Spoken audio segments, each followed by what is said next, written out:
Now that we have no trade deadlines, we have injuries to almost every major fantasy player. We have 6 teams on bye. I feel like the waiver wire this week's going to be more important than any week we've had in quite some time. I mean, this is going to be the only way you can actually make changes with your roster. So I'm going to go through every single position, running back, receiver, quarterback, and tight end, about your pickups this week. Of course, go down there, drop a like on this video, subscribe to the channel if you play fantasy football. If you have any questions, you can feel free to drop them down there in the comment section. And in that comment section, you can find a link to Underdog Fantasy. On Underdog Fantasy, when you sign up with promo code FLOCK, they're going to match your first deposit dollar for dollar up to $100. And only with promo code FLOCK are you going to get this Alvin Kamara free bet. This will be available for the people who signed up to Underdog either this weekend or on Monday morning. If you signed up before this weekend, this week, you had the free Patrick Mahomes bet on Sunday. I'm sorry. I'm trying my best to get you everything I can. I don't think I can get you 2 free bets a week, though.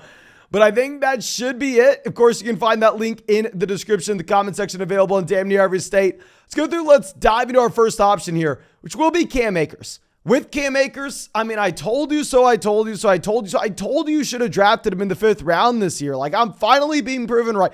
Obviously, no, I'm joking. It was a horrible draft pick. It was one of my worst picks of the season, drafting Cam Akers in the 5th. But hell, I mean, maybe it's the best ball teams he's going to get there for us when you have him this week, taking over as the starting running back for the Los Angeles Rams. You have 17 carries, multiple rushing touchdowns as well. With Akers, the issue is, this offense is garbage. Like right now, I think we can assume that the Rams are going to be one of the worst offenses in the NFL going forward. Like if you are going ahead and looking at Las Vegas implied team totals each and every week, Las Vegas sportsbooks are putting the Rams as a bottom 3 offense consistently. They obviously have Kupp on the IR. They have Stafford on the IR.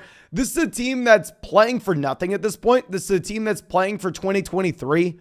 So it sucks that this is a bad offense. And what also is bad with Cam Akers here is the fact that he's not going to catch the ball out of the backfield. Like if we look at the usage as a pass catcher this week, you had 1 reception for 0 receiving yards. Akers actually had, I believe, like a 12.5% college target share at Florida State. Like at Florida State, he could catch the football, but he never has done so in Los Angeles. Kyren Williams somewhat still being involved. Kyren Williams played 18 snaps. Out of those 18 snaps he had from Kyren Williams, he ran routes on 11 of them. So it looks like Kyren Williams probably going to be the passing down running back. Cam Akers, the first and second down guy. I think Akers maybe has a little talent. At least I want to convince myself he does. Definitely going to be worth the pickup if he is a starting running back, though.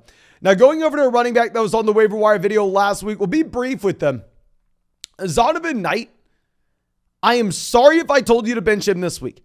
I was uncertain what the running back situation was going to be for the New York Jets. I didn't know if this was going to be a 3-man backfield between Knight, Ty Johnson, and James Robinson. I just really didn't know what to expect with this Jets offense. Well, now we have a much better idea. Right now you are looking at a running back room where Knight had the majority of these snaps, played 47 out of 85 snaps. He saw 15 carries where you only had James Robinson with 4. Knight had 90 rushing yards, mainly being fueled with a long run of 48. He was involved as a pass catcher as well. He had 5 receptions. Now keep in mind, you did have a ridiculous amount. You had 55 pass attempts for Mike White here. So 5 receptions isn't that high of a percentage. Maybe if all of a sudden they scale back Mike White just a bit, the overall usage as a pass catcher will go down for Zonovan Knight. But he looks like he should be his must-start running back in any game that Michael Carter were to miss going forward. And I apologize if I told you to bench him this week with the uncertainty.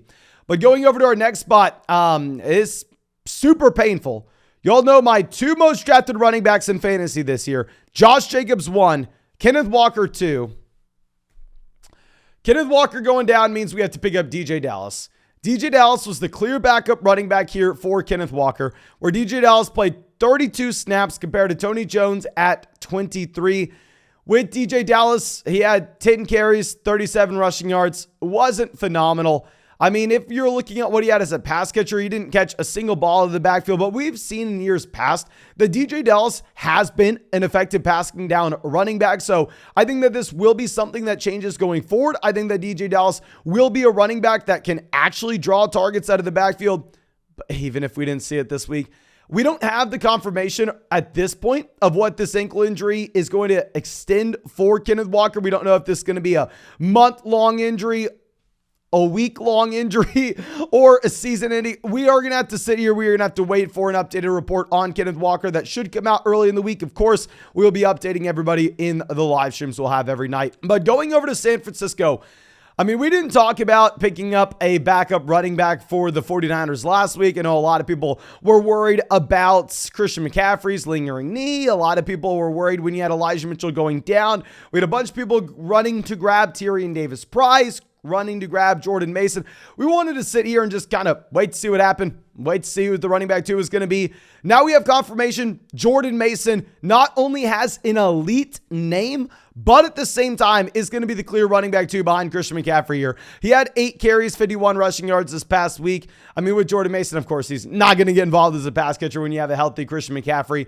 So I don't want to come out here and say, okay, pick him up. You can start him. He has a large enough role. I mean, he played 15 snaps. You can't start him, but you could pick him up and then have him as that premium handcuff running back with obviously Elijah Mitchell out for the rest of the fantasy football season and Christian McCaffrey not being the perfect example of what a healthy players look like in his NFL career. Now going over to our next running back, we just have so many damn running backs. James Cook. I know James Cook obviously played on Thursday. Seems like we haven't seen James Cook in some time, but just to remind you, James Cook led the Buffalo Bills running backs in carries. James Cook led the Buffalo Bills running backs in targets. James Cook looks like he is taking over for the Buffalo Bills. I mean, this was a running back that we were excited about a while ago, but when we had Nyheim Hines get traded to Buffalo, I was sitting here saying, okay, well, never mind. I guess James Cook can no longer be an option that we're actually looking at, but hell, for whatever reason, they have no interest in using Nyheim Hines. He's a phenomenal passing down running back. I'd say probably the only better passing down running backs in this year's draft were Breece Hall and Rachaad White. He's in an elite level offense. This team hasn't really showed us that they love Devin Singletary by the fact that they went through and tried to sign J.D. McKissic in the offseason, drafted James Cook in the second round, then went out there and traded for Nyheim Hines. Very exciting spot here for James Cook. Last running back, just because I do need to bring up his name, A.J. Dillon. Now, the reason we don't have A.J. Dillon as one of the main guys, he is rostered in well more than 50% of leagues, and we keep these players to guys that were rostered in fewer than 50%. But with A.J. Dillon, I just want to say, if, and it's a big if, Aaron Jones misses time, which right now we don't know, if Aaron Jones ends up missing time, A.J. Dillon is a top 10 running back. Any given week, Aaron Jones is out. So if you're playing in a very shallow format, if the A.J. Dillon owner was a little frustrated with them, with Aaron Jones getting baked up, we don't know the extent of this injury at this point. We're going to go through and pick him up, but it's not going to be that big of a deal because keep in mind, I mean, hell, you have the Green Bay Packers on bye next week. So I don't know if we're going to see Aaron Jones missing any time. But now let's go over to the wide receiver position, and let's lead it off with Jahan Dotson. Rostered in 15% of leagues, we had Jahan Dotson really excelling at the very beginning portion of the season when Carson Wentz was under center here for Washington. Then obviously Jahan Dotson had the extended period with the hamstring injury where we had no Jahan Dotson for quite some time. Looks like he's finally working himself back in. He played more snaps than Curtis Samuel this week. He ran 42 routes compared to Terry McLaurin at 44, so he's pretty much an every down player. He had 9 targets as well. I mean, not only 9 targets, but 5 receptions, 54 receiving yards, and the receiving touchdown. First round pick out of Penn State, very talented option. The issue is, I don't love this offense.